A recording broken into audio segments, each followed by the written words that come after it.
As comfortable as it looked? Oh, I'm glad it looked comfortable. I actually felt really good. I mean, it's quite hard going from the front like that, but I felt like I was in good shape and I wanted to sort of try and run a decent time. Of course, when you're leading, you're sort of always a bit sort of conscious that people might be having a rest behind you and going to kick past you, but I could see on the screen that there was a bit of a gap, so the key was just to keep my focus and to keep trying to keep the laps pretty much the same. Would have been nice to sort of run a little bit quicker, but it's under the qualifying standard for the European Indoors, so hopefully they'll look at that and count it towards the selection, hopefully. You mentioned, you led from the front. Do you prefer that, or would you rather be pushed all the way at the end? I quite like leading races. I do go to the front quite a lot, and on this track, to be honest, because it's such a banked track, you've sort of almost got to run in single file, and I'd rather be dictating than sort of tripping over somebody, so that's how I feel comfortable. If it had been more, the more people around me, maybe it would have been a different story, but whatever, I won, and that's all that I had to do, so I'm well chuffed with that.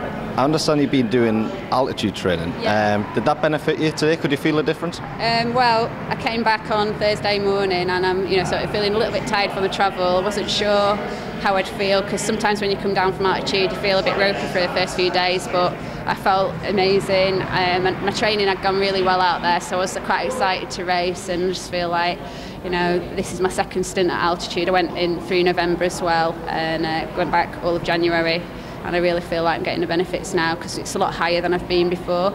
And we trained in Kenya. It's where a lot of the Kenyan athletes are based. It's quite inspirational to be amongst so many top class athletes. It's quite surreal really, so it just gives you a bit of perspective on what you're doing, and just makes you want to train hard and do well. So European Indoors in March, as you just mentioned, is that your main target?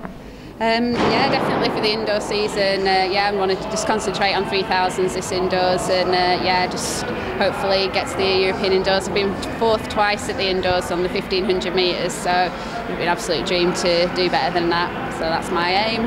What's your plan between now and the indoors? Well, we've got the trials in Sheffield in 2 weeks, and I'm going to run the Birmingham International and then one in Stockholm as well. So just to make sure I get to this standard. Well, I didn't know I'd get the standard today, so that's always a bonus. So obviously I was thinking I might have to do a few more races than that, but yeah, it's a good start.